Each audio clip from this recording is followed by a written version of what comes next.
ना sir, synopsis बना के दे देते। कोई बात नहीं, फिर कल आप परसों आप कब सुनेंगे जब आप रेस्टोरेशन लगाओ। नहीं, और इतनी जल्दी मैं हॉस्पिटल में था एक्चुअली, उससे कुछ प्रॉब्लम थी तो वहां से भागता हुआ आया है। क्यों, गाड़ी खराब हो गई है?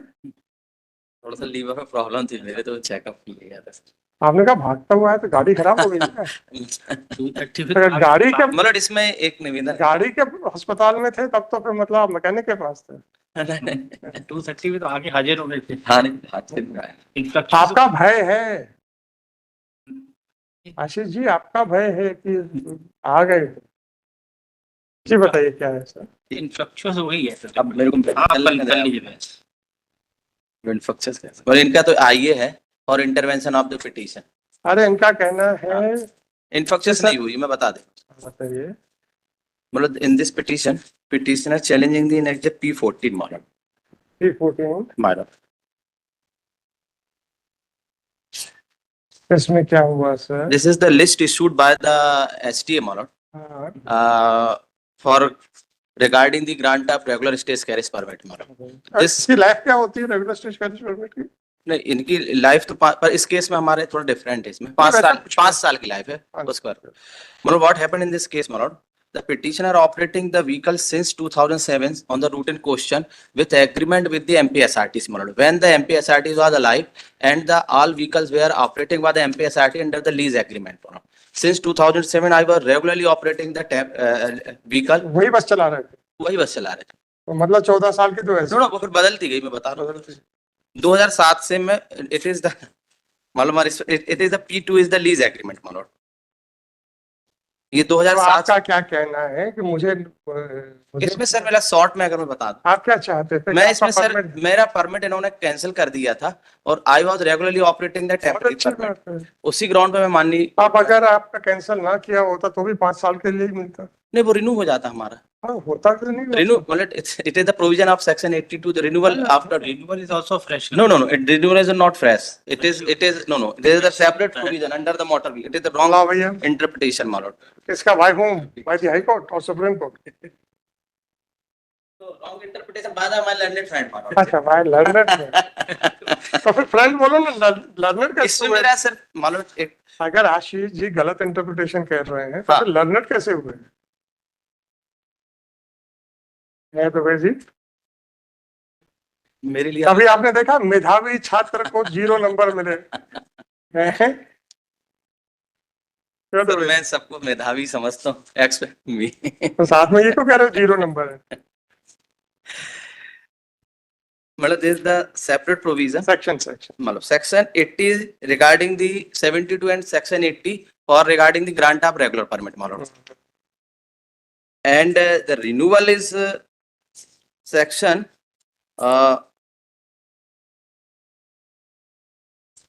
81। both are the different procedure मान लो। सेक्शन 80 में फ्रेश ग्रांट का प्रोविजन है। The state an application of permit of any kind may be made at any time. The regional transport authority, state transport authority or any prescribed authority referred to in subsection 1 of section. अच्छा चलो फिर अब आप marriage पे बहस कर दो। अब देखते हैं कि आपका रिन्यू होना चाहिए था कि नहीं होना, आपका कैंसिल होना चाहिए था कि नहीं होना। और अगर हमने कह दिया कैंसिल होना चाहिए था तो ये जो है 12 साल का मीन प्रॉफिट लगा दूंगा। नो, इसमें हाई कोर्ट के स्टे से आपने चलाई ना, बस स्टे से चलाई थी। कितना फायदा कमाया? हमारा एंटाइटलमेंट था, हमारी रिस्पेक्टिव सबमिशन इज दैट अभी खारिज हो गई तो आई एम रिलाइंग सब judgement by pass by this honourable court मारो। ठीक है। क्योंकि इनका तो कोई राइट नहीं था, ये तो ना उस समय था, ये तो अभी आईए लगा के आए हैं केवल। अरे इनको छोड़ो सर आए।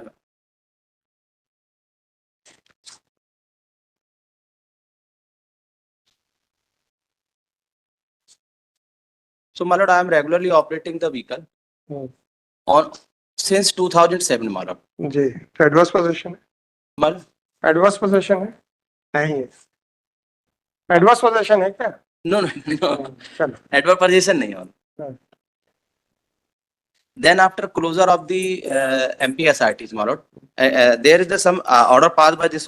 Actually, the scheme was challenged before this honorable court, as well as the closure of the MPSRTs was challenge before this honorable court in the so many petition, my lord. In the PIL Ramkela on 1516666 as well as the writ appeal 120, in which this honorable court has pleased to held on the lessee of the MPSRTC can ply the vehicle on the scheme route, my lord. It is lessee of the MPSRT, no. It is the order passed. I am also an as a P3, my lord. There is the interim order. In the meanwhile, the interim order passed by this honorable court on 14/11/2007 as clarified by order dated 10/12/2000 will continue and permit of the buses taken on lease by the corporation will be आपकी lease कहाँ है lease हमारी ये थी T2 में। और इसका 151/66 का क्या हुआ सर? ये सर फाइनल ऑर्डर 43 में लगा वो मैं लगा रहा हूँ, बता रहा हूँ सर, आ रहा हूँ। 43 में लगा हुआ है, ओपन हो गए सबके लिए। ठीक है ना, मैं बता रहा हूँ ना भैया। आई कम आप पूछे थे, बताया फाइनल ऑर्डर 43 में। Ultimately, all of this petition was disposed of with direction to the authority to consider the all schemes, consider the all application made by the various bus operator and grant the regular stage care according with law, my lord. My application was also, I have also filed the application of grant of regular permit, my lord, before the authority, my lord. My ground is that, my lord, because I am operating the vehicle since 2007 and I was holding only one vehicle, my lord. Therefore, I was entitled for the regular वो permit. कौन सा As per I am submitting the page 88, the order passed by this honorable court in the कि division. भाई अगर एक बस हो My lord. तो उसको तो देना ही पड़ेगा, Oh. ऐसा कहाँ प्रावधान है? नहीं, इसमें स्कीम में ये है कि किसी को 50% से ज्यादा नहीं दे सकते, ये स्कीम में है। कोई बात नहीं, लेकिन हाँ, ऐसा नहीं है। आपकी तो फिर आधी बस रह जाएगी। नहीं, तो page 88 हमारा I am relying the judgement pass by this honourable court in divisional bench, मानो कि जो रेगुलर अगर उस रूट पे टेम्परेरी परमिट चला रहे हैं तो उनको दूसरे एप्लीकेशन की अपेक्षा उनको वेटेज देना चाहिए और उनका वेटेज देना चाहिए। यस मानो। Therefore I claim before this honourable court while rejection my application, और इनका रिजेक्शन भी देख लें। पीड 14 एक्चुअली जो है इट इज द लिस्ट, मानो the STA after hearing the all cases has passed the only list, not passed the order, my lord. I was come before this honorable court only this illegality made by the STA, my lord, as per the rule 70, my lord. First order passed by the authority, then communicate to the applicant, my lord. But in the present case, the authority has issued the list, my lord, and before issuing this list, not passed the any particular order and separately order for considering the each application, model. My respective submission is that, model, that in 2000 I was before this honorable court कि जो P we collect as well as the rules made there under, model, और उसमें rule has 70. I just model, you know, Madhya Pradesh is yes, model, empty motor vehicle rules.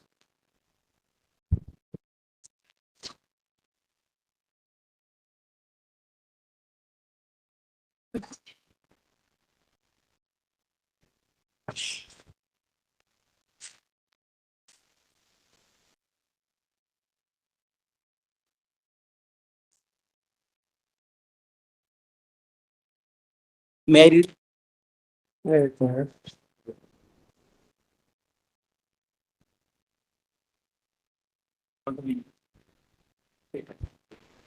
आपका rejection कहाँ है इसमें? इसमें rejection, मतलब इन्हें रिजेक्शन नहीं किया ना। अरे नीचे लिखा है ना, स्वीकृत अस्वीकृत ये सब तो लिखा हुआ है। नो, इन्हें केवल स्वीकृत उनकी वो कर। कहाँ तो कहाँ है? हाँ, अयूब खान साहब दिख नहीं रहे थे ना मेरे को, इसलिए पूछा। नहीं है ना, सिर्फ ग्रांट ऑर्डर की लिस्ट है। नहीं स्वीकृत भी है इसमें।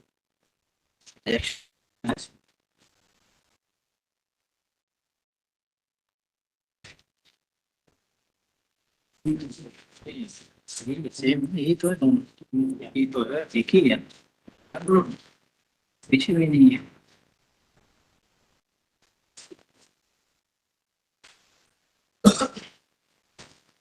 आपकी बस कहाँ से कहाँ चलती थी? मतलब on the route in question Chhindwara to Nagpur, Chhindwara to Nagpur. मतलब तो इकबाल जी हैं, दिलीप हैं, निर्मला जी हैं, जसपाल हैं, राजेश हैं। एक तो आपकी पिटीशन की कॉपियां भी बड़ी माशाअल्लाह है। हाँ, थोड़ी फिर श्री है, थोड़ा मिस कर रहे हैं।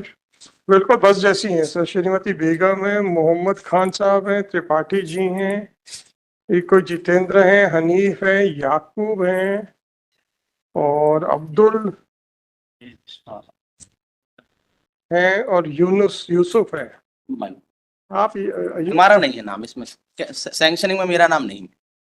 स्वीकृत में केवल उन्होंने स्वीकृत वाली लिस्ट ओपन कर दी। Okay Where as per the provision of Rule 74, my lord, the authority first pass the order and determine the legal aspect and pass the order in each application, considering each application and pass the order separately, my lord, and then communicate to the applicant, my lord. But in the present case, my lord, the authority has same date after hearing has decide which application is liable to be allowed, my lord, without passing the order, my lord, which is contrary to the Rule 74 of the MP Motor Vehicle Rules, my lord. जी। और तो sir 74 वो procedure तो और देख लिया मैंने, मालूम, वो तो देख लिया। my lord, कि उसमें पहले ऑर्डर पास करेंगे तो उसके बाद कम्युनिकेट करेंगे। Then, my lord, my application was liable to be considered because I was operating the temporary permits issued by the same authority, and since 2007 I am regularly operating the bus, my lord. And there is the decision passed by this honorable court, which I also annexed, my lord, page 88. आप temporary permit चला रहे थे कि regular stage का? TP चला रहे थे क्योंकि उसमें TP पक्के नहीं चला थे। टीपी उसमें प्रोविजन जो था उसके लिए रिन्यूअल के लिए तो फिर टीपी नहीं चलेगी ना सर, उसके लिए तो रेगुलर स्टेज कैरेज परमिट होना नहीं, रिन्यूअल की बात नहीं करो मैं। चाहिए। इसमें जो जजमेंट है कि जो टीपी चल रहा है at the while considering application for grant of regular, ये तो ग्रांट था कि रिन्यूअल था? आपका प्रेयर, मालूम, आपका प्रेयर ग्रांट के लिए था ना? ग्रांट के लिए था, ओके ग्रांट के लिए था।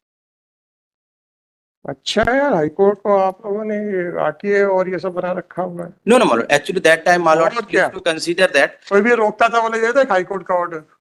नहीं नहीं, हम तो रेगुलर पे चल रहे हैं टीपी हाँ, हाँ। After I am operating that temporary. High court के ऑर्डर पे तो चला रहे हो। मतलब why my lord is pleased to consider my interim relief, then I point out before this honorable court because my rejection was illegal, therefore I before this honorable court। High court के order पे तो चल रही है बसें। नहीं, आज चल रही है, उस समय नहीं चल रही थी। तो 2012 से तो चल रही है। नहीं, 2012 में इंटरिम ऑर्डर पास हुआ था, देन आई तब से तो चल रही ना। केवल हमारी इसलिए चल। चलो ठीक है sir. Secondly, my lord, my respective submission is that because I was the entitled for the grant of regular permit, my respective submission is कौन सा जजमेंट है कि जो टीपी चला रहा My है lord। उसको ग्रांट देने करना ही पड़ेगा?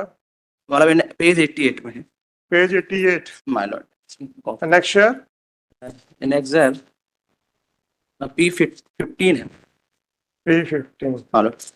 और इनकी पॉलिसी में भी था कि who is obtaining the experience for operating the route, अरे ड्राइवर चलाता है कि मालिक चलाता है? क्या बात करते हैं my एक्सपीरियंस? lord, 88 नहीं है सर इसमें।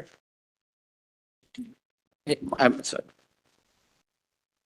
page 68, my lord, 68 Correction B. जी।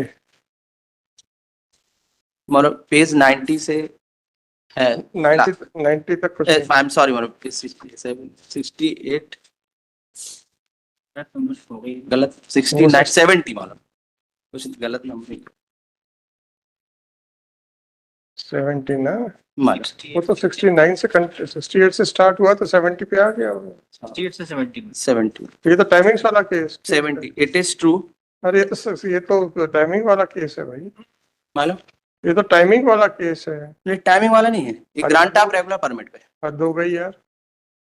आ जाओ जरा पेज मालूम, मतलब टाइप्ड वाला का इंटरनल पेज 2 देखो। The appeal arises out of the dispute regarding timing. मतलब ये लास्ट पैरा में है, इट इज ट्रू, क्या जो ऑब्जर्वेशन है, जब ऑब्जर्वेशन क्या तो उससे क्या होगा? it is true that the applicant application was 16 days prior in point of time to that of the first respondent.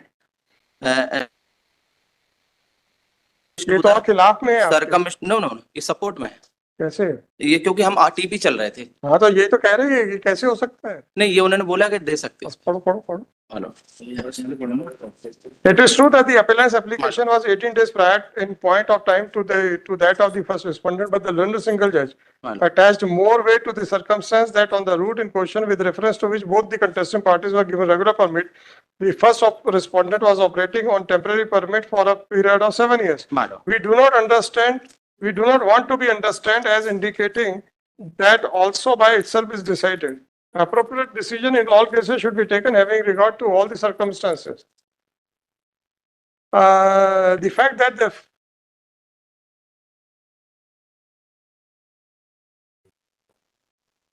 fact that the first respondent was operating on the same route on the same timing for 7 years, this does not attach due weight why this error was character. कहाँ लिखा है sir कि इसमें तो करना ही पड़ेगा आपको? नहीं, अगर उसको वेटेज देंगे, अगर वो क्या 7 वेटेज देंगे सर? दो 7 सीट years- ज्यादा दे देंगे क्या? नहीं 7 years चल रहा है तो वाल 2 सीट ज्यादा देंगे क्या? पूरा जजमेंट वालों 50+2 में तो आप 2 सीट ज्यादा चला सकते हैं, क्या वेटेज देंगे sir? because I am operating the हाँ, temporary हाँ, since हाँ, therefore the division bench ने ये बोला कि जो those are operating the temporary one regularly, तो उनकी application जो है उस पर वेटेज दे, उस पर चलो। secondly my lord, my respect submission is that I have also submitted a fresh application my lord, and I am filed the IA number, may kindly be दे दिए ना एप्लीकेशन, हाँ उसपे मैंने IA my lord, may kindly वो shall be consider. मतलब 741/2023 मालूम ये आई है, इसमें मैंने खुद बोला application under rule 39 application for regular I have also submitted the regular stage का फ्रेश एप्लीकेशन मालूम एंड नाउ आई है। टू तो हम कह देंगे कि इसको तो कैंसिल करो, ये तो खारिज होता है। अब ये अगर कोई भी फ्रेश एप्लीकेशन फाइल करते हैं या पेंडिंग है, उसको डिसाइड करो और क्या। मालूम अगर खारिज होगा तो हमारा एंटाइटलमेंट खत्म हो जाएगा। मतलब क्या होगा? आपने फ्रेश, आपका ग्रांट है भाई, but list is issued by the authority ऐसा renewable नहीं। 74 में उन्होंने जो कोई बात नहीं, कोई बात नहीं। यदि मेरिट देखें केस ऐसा 12 साल आपने जब चलाई है बस हाईकोर्ट के दम के ऊपर, उसका क्या? नो हम तो 2007 से चला रहे हैं मालूम। हाँ हाँ 12 साल जो नहीं हाईकोर्ट 2007 से लीज एग्रीमेंट में चला रहे हैं, डबल टैक्स भी दे रहे थे एंड आई पे द लीज अमाउंट मतलब हमारे रिस्पेक्टिव सबमिशन दैट वैसे सवारियां में तो डबल बैठा रहे थे। therefore मालूम डबल डिविजनल बेंच हैज चलो मैं देखता हूँ। मालूम my respect my claim is can be consider मालूम मालूम है। Because I am regularly operating that time और इसमें while passing the interim order ये डिविजनल बेंच ने इसको कंसीडर भी किया था कि जो लेसी ऑफ द व्हीकल्स है there is more weightage to them. मतलब मैं ठीक हूँ। आज तो ऐसी नहीं हो ना। थोड़ा सा क्लियरिफिकेशन कर रहा है। ये उनकी लीज थी 1 ही साल की थी, 2007 में 8 में खत्म हो गई। 8 में नोटिफिकेशन हुआ, सारे रूट डी नोटिफाइड हो गए। वो चैलेंज हुआ रामखिलावन में, उसमें ओपन कर दिया for all the bus operator. सब नो ये 2011 में हुआ है। हाँ 11 में वही लगा, ऑर्डर लगा हुआ है। आई एम सबमिटिंग आपकी दैट लिस्ट, डॉक्यूमेंट। आपकी लिस्ट कौन सी है सर? हमारी P2 है। ईयरली होती थी। नहीं ईयरली होती है ना। तो आपने 2007 वाली फाइल की है? हाँ ईयरली 2007 में हमारी फर्स्ट रिलीज हुई थी। सेकंड कब हुई थी? तो उसके बाद मालूम जो है इन्हें स्कीम विड्रॉ कर ली थी। बस कहानी खत्म, फिर तो तो उसके बाद मालूम मैं कंक्लूड वो जो स्कीम कैंसिलेशन है it was challenge before this honourable court and thereby virtue of the interim order pass by this honourable court. हम उस समय भी इंटरिम ऑर्डर में चल रहे थे। This is I am submitting the interim order भाई साहब बहुत चला लिया इंटरिम मतलब ऑर्डर से। P3 16 साल चला लिया इंटरिम ऑर्डर से, अब Question शांति is that रखो, model I have अब अपने support- दम पे आओ, क्योंकि 15 साल पुरानी बस तो वैसे नहीं चल नो सकती। 15 साल नहीं, हमने जो अभी नई एप्लीकेशन लगाई है हाँ। वो नई व्हीकल पे लगाई। बहुत अच्छी बात है। 16 साल हाई कोर्ट के दम पे बस चला दी।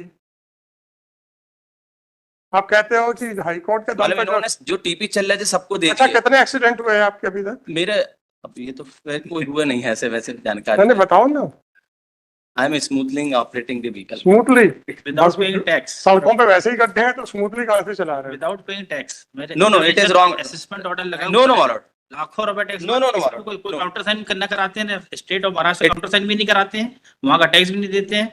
स्टेट ऑफ महाराष्ट्र ने ऑलरेडी इनको असेसमेंट ऑर्डर कर दिया, डिमांड दे दिया। मेरे इंटरव्यू में लगा हुआ हाँ, तो मैं इतना लिख दूंगा। It is wrong fact. कोई बात ये नहीं। बिना इसके इंटरवेन कर रही हम- एप्लीकेशन नाम इनका सारा रिप्लाई दे दूं। अरे सर हम ये लिख रहे हैं, I am O Dubey ji please, हम ये लिख रहे हैं कि आपकी ये जो एप्लीकेशन है for grant of regular stage catch permit shall be considered only after the entire tax liability। नहीं इंटायर मध्य प्रदेश का कोई भी अरे टैक्स छोड़ो यार, by this No. yes देखो भाई assessment 1596/2012 unnecessary they intervene my application इनको कुछ Sir, fact पता sir, नहीं है without any अरे- documents my lord they have mentioning before this on no my lord my respect submission is that my lord I am clarified to this जो query करेंगे my lord I will submit it my lord before